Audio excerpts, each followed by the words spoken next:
Hey guys, अस्सलाम वालेकुम। कैसे हैं आप सब लोग? तो उम्मीद करती हूँ आप लोग होंगे बिल्कुल ठीक-ठाक अल्हम्दुलिल्लाह अल्लाह के फ़ज़ल-ओ करम से और आप सबकी दुआओं से मैं भी बिल्कुल ठीक हूँ। Welcome back to my channel. अपना आशियाना सुबह के बज रहे हैं 6:45 और बस अब मैं पी रही हूँ अपना चाय और बिस्किट। उसके बाद मैंने आज ब्रेकफ़ास्ट में बनाया था दलिया, तो जो कि आसिफ़ जी को पसंद तो नहीं है, लेकिन उनकी नीड है इस टाइम पे ये दलिया वग़ैरह खाना। तो बस उनके लिए मैं दलिया बना रही हूँ, तो वही बच्चे भी खा लेंगे। और आज का जो मेरा ये शब-ए कदर के नेक्स्ट डे तो नहीं, मैंने रोज़ा तो नहीं रखा था क्योंकि हम लोगों की तबीयत ठीक नहीं थी, फ़ीवर था। तो बस ये 15 तारीख का ही वीडियो है और मेरा आज का जो वीडियो है ना वो है डॉक्टर से रिलेटेड, क्योंकि मुझे जाना था डॉक्टर को दिखाने के लिए, कंसल्ट करने के लिए। तो मेरे ये शुगर लेवल, जैसे मैंने आपको बताया था, ठीक नहीं चल रहा था। तो मैं पहले 4-5 साल पहले इन्हीं डॉक्टर को दिखाया था। डॉक्टर एसपी सरकार जो कि अपोलो में बैठते हैं, तो मैं उनको ही दिखा रही थी। फिर पता नहीं कहाँ से ये दिमाग में बहुत सारी चीज़ें आ जाती हैं, मैं इधर-उधर भटक जाती हूँ, कभी किसी डॉक्टर के पास किसी, और लिटरली जो इस डॉक्टर को मैं अभी दिखा रही थी ना, उनका तो मुझे कुछ भी समझ में नहीं आया। अगस्त से मैं जिन डॉक्टर के पास जा रही हूँ वो बिल्कुल भी मुझे समझ में नहीं आए हैं, तो इसलिए मैं अब इधर आ गई हूँ आज नोएडा में। तो बस यहाँ पर वैसे तो हम लोग सोच रहे थे 14 को करी थी आसिफ जी ने छुट्टी कि दिखा लाते हैं डॉक्टर को, लेकिन हमें उनकी अपॉइंटमेंट नहीं मिल पाई। तो मुझे मिली थी 15 तारीख की अपॉइंटमेंट, और वो भी लास्ट की 3:49 पे मेरा आज इनका साथ चेकअप था। तो वो भी डॉक्टर को जैसे ही मैं अंदर कैबिन में गई उनको इमरजेंसी में बुला लिया गया। तो मैं यहाँ पर बैठी हुई थी, लेकिन देर लग गई डॉक्टर को वहाँ से आते-आते, और डॉक्टर के साथ मेरा कंसल्टेशन तो हो गया है, लेकिन मेरी बीपी जो था ना वो काफ़ी हाई था। तो अब आप घर पे मिलिए मुझसे। गाइस, मैं आप लोगों के सामने आ चुकी हूँ और ये वीडियो मेरा कल से स्टार्ट है, जब मैंने आपको बताया था, दिखाया था कि मैं गई हूँ डॉक्टर के पास में। डॉक्टर एसपी सरकार की अपॉइंटमेंट ली थी मैंने, तो मैं वहाँ गई थी। और वहाँ जाके ये हुआ कि डॉक्टर ने देखा मुझे और मेरा शुगर लेवल देखा और मेरी मेडिसिन देखी, तो कहने लगे शुगर बहुत ज़्यादा हो रखा है रानी, क्या बात है, इतना ज़्यादा शुगर क्यों। मैंने पहले भी डॉक्टर को दिखाया हुआ था, 8 साल पहले मैं इन्हीं की मेडिसिन लेती थी। अल्हम्दुलिल्लाह सब ठीक ही चल रहा था। पता नहीं क्या ही दिमाग में आया कि हम कहीं और भटक गए, इधर से उधर, इधर से उधर। तो फिर उन्होंने बोला अच्छा ठीक है, अब की बार भटकोगी या नहीं भटकोगी। मैंने कहा पता ही नहीं है मेरा तो कुछ भी। फिर उनको अफसोस ये हुआ कि आपको बीपी कैसे हो गया। कहते इतनी मतलब खुश मिजाज लड़की, मतलब मम्मी वहीं पर ही दिखाती है अपने आप को, तो मम्मी के साथ हमेशा मैं ही रहती हूँ। तो कहने लगे मुझे सबसे ज़्यादा पॉजिटिव आप में लगते हो, इतने पॉजिटिव दिखते हो, इतने खुश रहते हो हमेशा, आपको बीपी कैसे हो गया, मुझे इतना बताओ पहले। मैंने कहा मुझे भी नहीं पता सर, ये अगस्त से मैं बीपी की मेडिसिन खा रही हूँ क्योंकि नए डॉक्टर ने लिखी थी। तो कहने लगे कि, और जब मेरा कल भी बीपी चेक हुआ तो कल भी हाई आ रहा था, मेरी हार्ट बीट बहुत बड़ी हुई थी। हालांकि 10-15 मिनट रेस्ट करने के बावजूद भी मेरे साथ ऐसा ही हो रहा था। फिर उन्होंने बोला कि कोई बात नहीं, आप ये मेडिसिन खाओ। तो मैंने कहा सर मैं अगले महीने नहीं आऊँगी, अब मैं आपसे सीधा मिलूँगी ईद के बाद। कहते ये पहला पेशेंट है जो मुझे बता रहा है कि ये मुझसे कब आके मिलेगा। मैंने कहा हाँ सर, मैं रमज़ानों में नहीं निकल सकती हूँ कि मैं मतलब आके ऐसे अपने आप को चेक कराऊँ।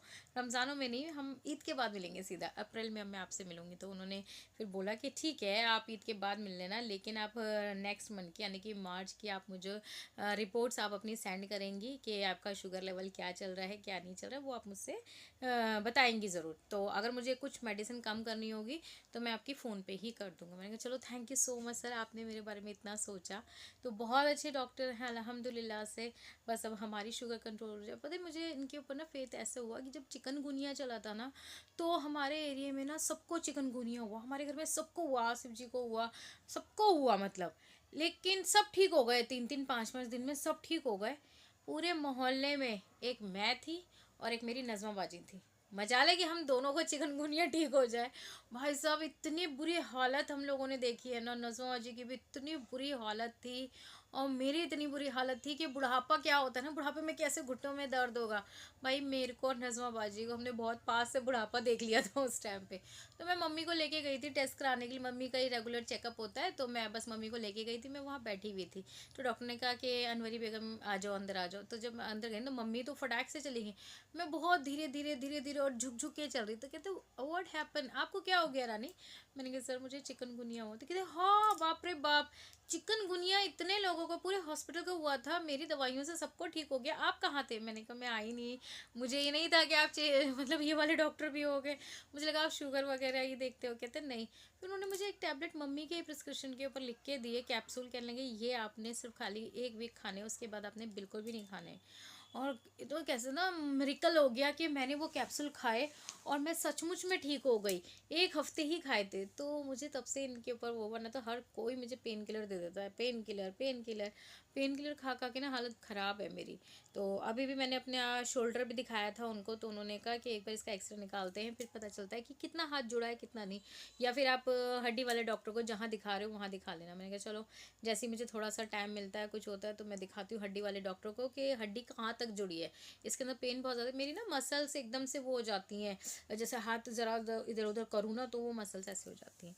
तो ये था हमारा डॉक्टर सरकार का विजिट, और कल से मैंने व्लॉग स्टार्ट कर रखा था, तो एंड तो करा नहीं था। मैंने तो अपॉइंटमेंट लेनी चाह रही थी शब कदर के दूसरे दिन की, लेकिन नहीं मिली मुझे, तो मुझे कल अकेले ही जाना पड़ा। तो मैंने कहा चलो कोई बात नहीं, अब तो सब कुछ करना ही पड़ता है, सब कर लेते हैं अब हम। तो बस फिर मैं गई थी दिखाने के लिए।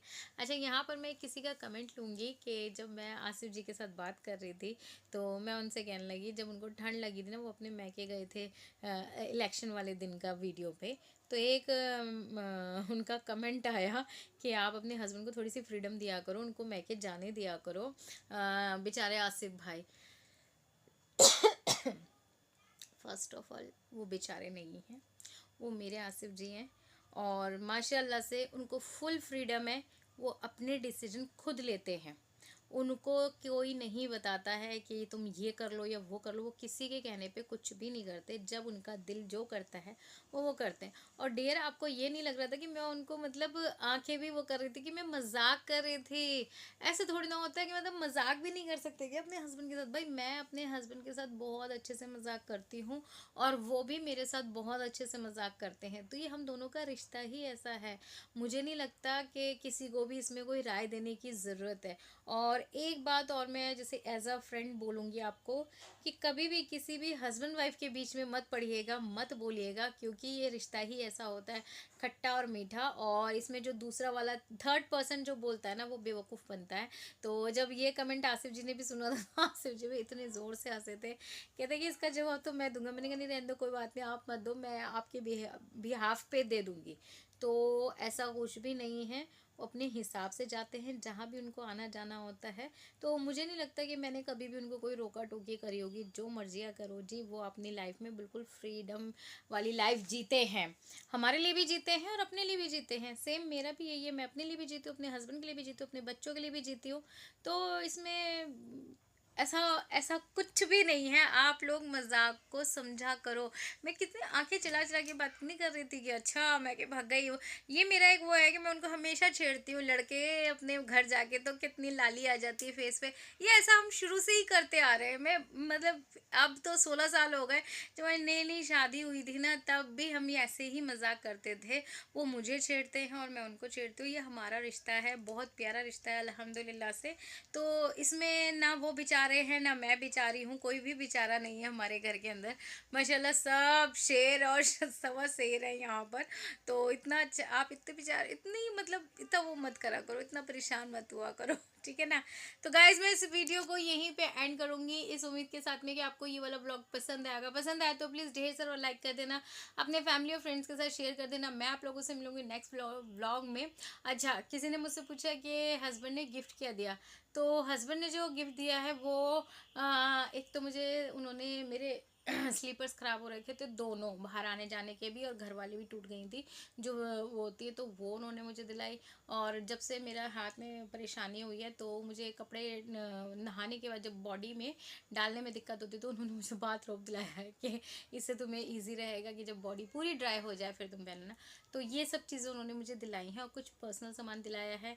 तो ये ही था। लेकिन जो गिफ्ट है वो अभी ड्यू है। अब देखो वो क्या करते हैं क्या नहीं करते हैं। कहते तुम्हारे चक्कर में मेरा खर्चा बहुत हो गया, अब मैं वो काम नहीं करूँगा जो तुम मुझसे मांग रही हो। मैं उनसे जो उम्मीद मांग रही हूँ, मतलब उम्मीद कर जो मैं उनसे मांग रही हूँ, वो मैं जब पूरी हो जाएगी ना, मैं तब ज़रूर आप लोगों के साथ शेयर मैं करूँगी। और जो वेजीज़ हैं आसिफ जी जो मुझे दिलाई हैं वो मैं आपको नेक्स्ट वाले वीडियो में दिखाऊंगी, ठीक है ना। तो चलो हम मिलेंगे आपसे नेक्स्ट वीडियो में, तब तक के लिए टाटा बाय बाय, अल्लाह हाफिज़। और प्लीज़ हमारे हक में दुआ कीजिएगा ये मेडिसिन मुझे लग जाए और इन मेडिसिन से मेरा शुगर कंट्रोल में आ जाए। और मैं बोला है खुश रहो हमेशा, जैसे हंसती रहती हो ऐसे ही हंसती रहो। तो बस हंसते बसते हम रहते हैं। अब मैं इस वीडियो को ज़्यादा लंबा नहीं करूँगी, 8 मिनट का हो चुका है। तो हम मिलते हैं आपसे नेक्स्ट व्लॉग में, तब तक के लिए टाटा बाय बाय, अल्लाह हाफिज़। तो गाइज़ बस आप लोगों से यही दरख्वास्त है कि आप हमें अपनी दुआओं में याद रखिएगा और हमारी सेहत अच्छी रहे हम सबकी। मैं आपके लिए दुआ करूँगी, आप मेरे हक़ में दुआ करिएगा। और बच्चों के एग्ज़ाम स्टार्ट हो गए और मैंने बनाया था उनके लिए फ़र्स्ट एग्ज़ाम पे उनके इडली सांभर 18 तारीख को मैंने बनाया था। तो अब मैं आप लोगों से मिलूँगी नेक्स्ट व्लॉग में, तब तक के लिए टाटा बाय बाय, अल्लाह हाफ़िज़। और इसकी रेसिपी नहीं शूट करी मैंने कुछ भी।